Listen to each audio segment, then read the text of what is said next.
Wahabi ini adalah suatu aliran yang dicetus oleh Muhammad bin Abdul Wahab An-Najdi. Terjadinya di negeri Najd, dan Muhammad bin Abdul Wahab adalah seorang anak yang akalnya lemah. Pada dasarnya dia adalah anak daripada ulama Ahlussunnah wal Jamaah.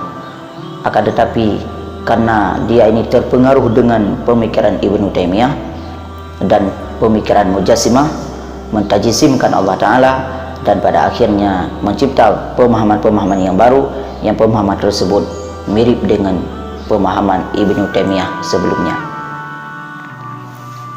Bagaimana bahaya radikalisme ideologi yang dicetus oleh Muhammad bin Abdul Wahab? Yang pertama, menimbulkan perpecahan sesama Islam. Sejak dulu umat Islam hidup damai antara satu sama lain, antara satu daerah dengan daerah yang lain. Akan tetapi sejak datangnya ajaran Wahabi, sejak datangnya aliran Muhammad bin Abdul Wahab, timbullah perpecahan yang sangat luar biasa, karena mereka tidak segan-segan mengkafirkan, mensyirikkan, membid'ahkan sesama Islam. Dan pada akhirnya antara satu masyarakat dengan masyarakat yang lain, antara satu individu dengan individu yang lain, saling bermusuhan. Dan tidak sedikit terjadi perpecahan antara satu anggota keluarga dengan anggota keluarga yang lain. Yang kedua, bahaya yang ditimbulkan oleh kelompok ini yaitu tidak menghormati kaum mayoritas. Kaum mayoritas sejak dulu hingga sekarang adalah pengikut Imam Al-Asy'ari dan pengikut Abu Mansur Al-Maturidi. Ulama mayoritasnya pengikut Asy'ariyah. Ketika timbul pemahaman ini, maka mereka menganggap sesat pemahaman Asy'ari. Padahal pemahaman Al-Asy'ari adalah pemahaman yang mayoritas dari dulu hingga sekarang. Ketika mereka mengkafirkan Asy'ari ataupun Asy'ariyah, ini akan menimbulkan, ini akan mengakibatkan mereka mengkafir mayoritas umat Islam, sehingga saling menghormati dengan ulama-ulama terdahulu akan berkurang dan akan hilang. Yang ketiga, mengurangi rasa hormat kepada baginda Rasulullah, karena ajaran Wahabi ini adalah mengharamkan bagi umat Islam untuk merayakan maulid dengan tuduhan bid'ah, dengan tuduhan sesat, mengharamkan tahlilan, mengharamkan yasinan, dan banyak yang diharamkan oleh orang-orang Wahabi ini akan menyebabkan kurang hormatnya kepada baginda Rasulullah. Karena orang yang melakukan maulidan, karena orang yang melakukan salawatan kepada baginda Rasul dianggap bid'ah, dianggap kafir, bahkan mereka menuduh syirik. Yang selanjutnya menimbulkan paham tajsim.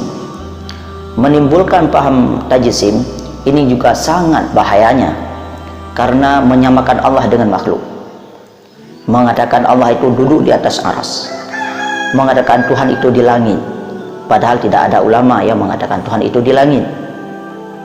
Dan ada sekelompok daripada Wahabi, adapun di antara daripada ulama mereka, yang mengatakan Tuhan itu adalah berwajah seperti wajah Amrah, berwajah seperti wajah anak yang belum balik, yang belum tumbuh jenggotnya. Dan dia mengatakan bahwa Tuhan 60 hasta. Ini adalah menimbulkan paham tajsim, dan paham tajsim ini adalah sangat berbahaya bagi umat Islam, akan menyebabkan dangkalnya ataupun keluarnya seseorang daripada ketauhidan, mentauhidkan Allah Ta'ala. Selanjutnya, menghilangkan situs-situs Islam, karena Wahabi ini adalah mengharamkan ziarah kubur. Barang siapa ziarah kubur dianggap syirik, maka orang-orang Wahabi ini menghancurkan makam-makam para sahabat, menghancurkan kubah-kubah makam para ulama-ulama. Bahkan di negara-negara Arab, mereka menghancurkan kubah Imam Nawawi dan kubah imam yang lain, dan akhirnya mereka mengharamkan, mengkafirkan orang yang berziarah pada tempat tersebut. Sehingga sampai sekarang ketika Wahabi itu masuk ke Mekah dan Madinah, akhirnya mereka meratakan dengan tanah kubah-kubah yang dulu dibangun oleh ulama-ulama, dibangun oleh pemerintah sebelumnya yang Ahlussunnah wal Jamaah, dan pada akhirnya mereka menghancurkan situs-situs Islam. Yang keenam, ini adalah yang sangat penting. Ideologi Wahabi akan menimbulkan perpecahan negara NKRI. ketika mereka saling mengkafirkan, mereka sangat mudah dalam mensyirikkan sesama Islam, dan mereka mudah meneriakkan tagut, kufur kepada pemerintah yang berasaskan Pancasila, dan pada akhirnya mereka ingin melakukan pemberontakan. Dan terbukti di negeri Arab yang melakukan pemberontakan yang ekstrim adalah kelompok yang dinamakan dengan Wahabi. Kadang-kadang mereka menamakan diri dengan Salafi. Dan sangat jelas ISIS, mereka adalah menganut paham tauhid Muhammad bin Abdul Wahab. Ini menandakan ISIS adalah kelompok Wahabi yang sangat radikal, yang akan menghancurkan dan akan melakukan pemberontakan ke negeri yang mereka duduki. Maka kepada pemerintah wajib melarang supaya Islam ini tegak dalam garis Ahlussunnah wal Jamaah, dan supaya negeri Indonesia kukuh, kuat, tidak ada perpecahan antara satu sama lain. Ketujuh, melahirkan pahaman yang ekstrim dan radikal. Karena mereka sering memusyrikkan, mengkufurkan sesama Islam, mau melakukan bom bunuh diri untuk menghancurkan orang-orang yang tidak sepaham dengan mereka, dan bahkan mereka mengatakan barang siapa melakukan hal ini akan mendapatkan mati syahid. Nah, ini adalah pahaman yang radikal dan ekstrim yang sangat berbahaya bagi masyarakat. Wahabi ini sering menuduh Syiah kepada Ahlussunnah wal Jamaah.